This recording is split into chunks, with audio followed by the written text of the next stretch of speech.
नमस्कार, मैं हूँ स्मिता शर्मा और हम लोग पढ़ रहे थे एनसीईआरटी क्लास 12 ज्योग्राफी का मानव भूगोल के मूल सिद्धांत, मतलब पार्ट फर्स्ट मानव भूगोल के मूल सिद्धांत का सेकंड चैप्टर सेकंड यूनिट विश्व जनसंख्या वितरण घनत्व और वृद्धि। ठीक है, जिसमें कि हम वितरण भी पढ़ चुके हैं और घनत्व भी पढ़ चुके हैं और आज हम पढ़ेंगे वृद्धि। ठीक है, तो जनसंख्या वृद्धि के बारे में समझते हैं। समय के दो अंतरालों के बीच एक क्षेत्र विशेष में होने वाले जनसंख्या में परिवर्तन को जनसंख्या वृद्धि कहा जाता है। समय के दो अंतरालों के बीच, वो समय अंतराल 1 वर्ष का भी हो सकता है, 10 वर्ष का भी हो सकता है।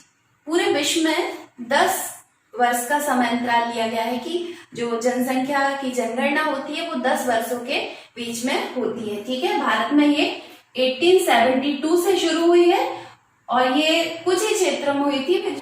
तो इसके बारे में हम आगे और डिटेल में पढ़ेंगे भारत की जनगणना के बारे में जब हम सेकंड पार्ट पढ़ेंगे अपनी बुक का। ठीक, तो पूरे विश्व में 10 वर्ष का समय अंतराल जो है वो निर्धारित किया गया है।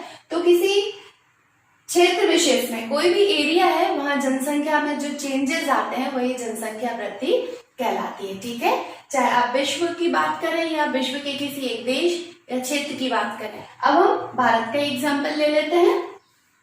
भारत में 2001 में जनसंख्या जो है वो 102.7 करोड़ थी। ठीक है, जो कि 2011 में बढ़कर 121.02 करोड़ हो गई है। ठीक है, यानी कि जनसंख्या जो है काफी बढ़ गई है।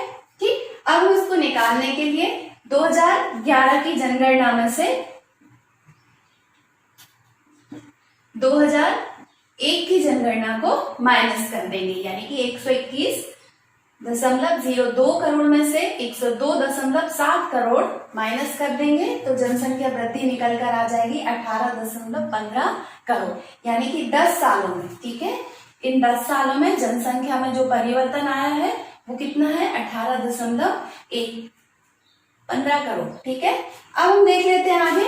यह परिवर्तन जो चेंजेस होते हैं ये धनात्मक भी हो सकते हैं।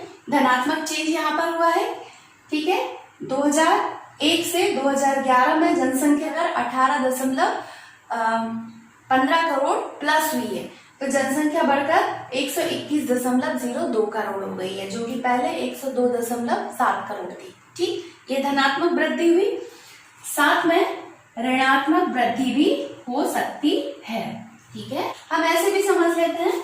ठीक है, धनात्मक और ऋणात्मक वृद्धि को, जैसे हमारे परिवार में कभी 10 लोग हुआ करते थे। ठीक है, अब जैसे आपके परिवार में 10 लोग हैं लेकिन आपके चाचा का कहीं और जॉब लग गया है। ठीक है, कहीं और जॉब लग गया है चाचा का, तो ये जॉब करने के लिए किसी दूसरी जगह, मान लेते हैं हम ये दिल्ली चले गए हैं। ठीक है, अब घर में और कितने लोग थे, चाचा चाची और उनके 2 बच्चे, तो ये 4 लोग जो है दिल्ली चले गए हैं, जिससे कि घर में लोगों की संख्या कितनी बची है, 6।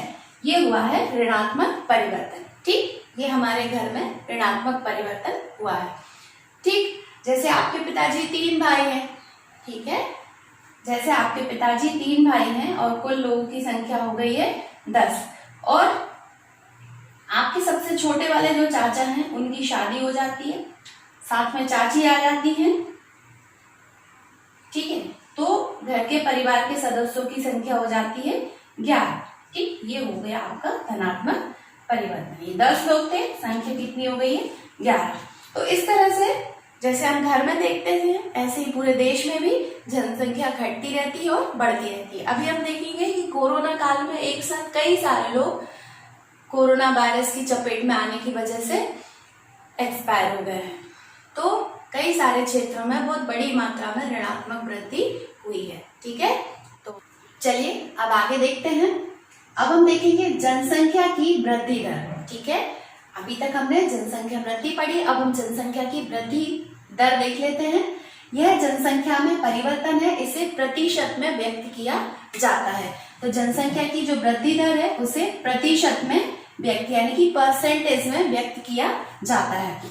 चलिए अब हम देखते हैं दशकीय वृद्धि दर। ठीक है, दशकीय वृद्धि दर निकालने का एक फॉर्मूला होता है P2 - minus P1 upon P1 into 100, ठीक है। P2 माइनस P1 बटे P1 गुणा 100, ठीक है। ये इसका फॉर्मूला होता है।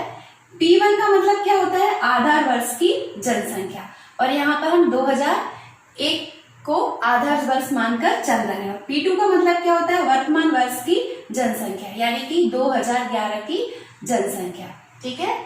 तो ये हमने लिया, और अभी हमने देखा था भारत की जनसंख्या की हमने यहाँ पर चर्चा की थी कि 2011 में भारत की जनसंख्या 121.02 करोड़ और इसके पहले 2001 में 102.7 करोड़ थी, ठीक है। तो हमने जब जनसंख्या वृद्धि निकाली थी तो ये आई थी 18.15 करोड़, ठीक है। अब हम इसको फॉर्मूले में सेट करते हैं। भारत की 2011 की जनसंख्या, ठीक है, में से हम 2001 की जनसंख्या को घटा देंगे तो जनसंख्या वृद्धि कितनी आई है, 18.50। लेकिन अब हम इसको जनसंख्या दर में निकालेंगे, वृद्धि दर में, तो हम इसे परसेंटेज में चेंज करेंगे, ठीक है।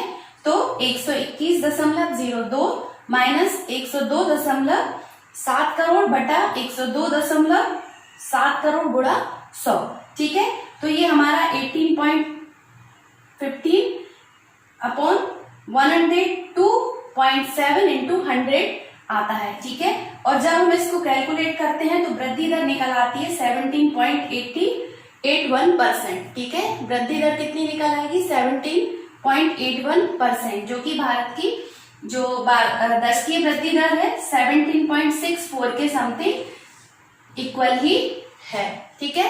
तो आपको इतना तैयार करना है। आ गया समझ में आप लोगों को फॉर्मूले पे आपको कैसे सेट करना है। फॉर्मूला अच्छे से लर्न कर लीजिएगा।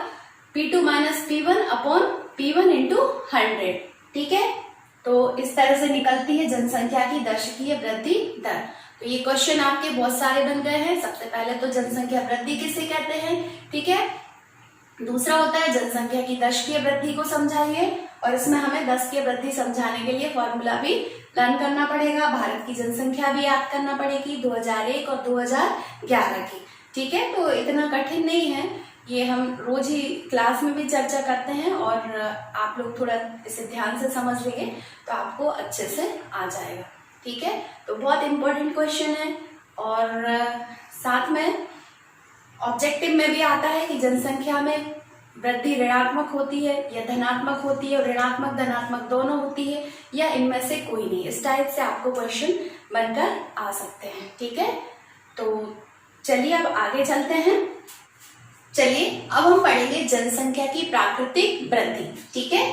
तो जनसंख्या की प्राकृतिक वृद्धि निकालने के लिए हम देखते हैं कि किसी क्षेत्र विशेष में 2 समय अंतरालों में, कोई भी 2 समय अंतराल हो, चाहे वो 1 वर्ष का हो चाहे वो 2 वर्ष का हो, उसमें जन्म और मृत्यु के अंतर के कारण जो जनसंख्या में वृद्धि होती है वही प्राकृतिक वृद्धि कहलाती है, ठीक है। इतना समझ में आ गया होगा आपको, ठीक है। इसे निकालने का भी एक फॉर्मूला होता है, प्राकृतिक वृद्धि बराबर जन्म माइनस मृत्यु, ठीक है। मान लेते हैं कि 1 वर्ष में 100 बच्चों का जन्म हुआ और 25 लोगों की मृत्यु हो गई, ठीक है। तो हमारा आंसर यानी कि प्राकृतिक वृद्धि कितनी निकल आएगी, 75, ठीक है। अब हम देख लेते हैं जनसंख्या की वास्तविक वृद्धि। जनसंख्या की वास्तविक वृद्धि को निकालने के लिए भी एक फॉर्मूला होता है, जैसे जन्म माइनस मृत्यु प्लस आप्रवास माइनस उत्प्रवास, ठीक है। जन्म मृत्यु तो आप समझते ही हैं, अभी हमने जैसे 1 वर्ष में या 1 दिन में जितने भी बच्चे जन्म लेते हैं, मृत्यु 1 वर्ष या 1 दिन में जितने लोग एक्सपायर हो जाते हैं, ठीक है। 100 लोगों का जन्म हुआ लेकिन 25 लोगों की मृत्यु हो गई, तो जनसंख्या कितनी बचती है, 75, ठीक है। अब आप्रवास और उत्प्रवास, ये जो प्रवास है इसके प्रकार हैं, ठीक है। आप्रवास जहां की आप रहते हैं, जैसे आप सांची में रहते हैं, ठीक है, लेकिन आप इस साल 12th में हैं, अगले साल आप कॉलेज में आ जाएंगे पढ़ने के लिए, जैसे आप लोग भोपाल चले जाते हैं, ठीक है। जैसे आप लोग भोपाल गए हैं तो आपका सांची से भोपाल जाना उत्प्रवास कहलाएगा, ठीक है। आप्रवास जहां आप रहते हैं, जिस स्थान पर आपका स्थायी निवास है, और आप उत्प्रवास यानी कि पढ़ाई या किसी काम से स्थायी रूप से या अस्थायी रूप से दूसरी जगह चले जाना, ठीक है, ये उत्प्रवास कहलाता है। जैसे इस साल हमारी क्लास में 100 गर्ल्स है, अगले साल हो सकता है 50 लड़कियां भोपाल चली जाएं और 50 लड़कियां प्राइवेट पढ़ाई करें, ठीक है।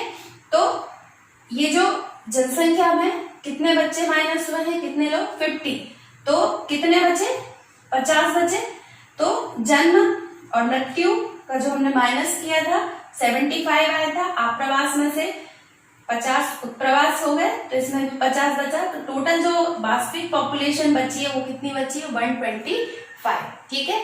ऐसे आपको तैयार करना है, ठीक। ये मैंने आपको समझाने के लिए बताया है और आपको ये फॉर्मूला लर्न करना है।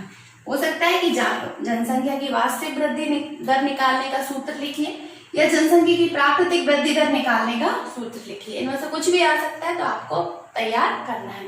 बाकी हम जनसंख्या की धनात्मक और ऋणात्मक वृद्धि के बारे में चर्चा कर चुके हैं। अब हम कल प्रवास, ठीक है, और अशोधित जन्म दर और अशोधित मृत्यु दर के बारे में चर्चा करेंगे, ठीक है। तो आप इतना आज अच्छे से तैयार कर लीजिएगा, ठीक। तो आज के लिए इतना ही काफी है, धन्यवाद।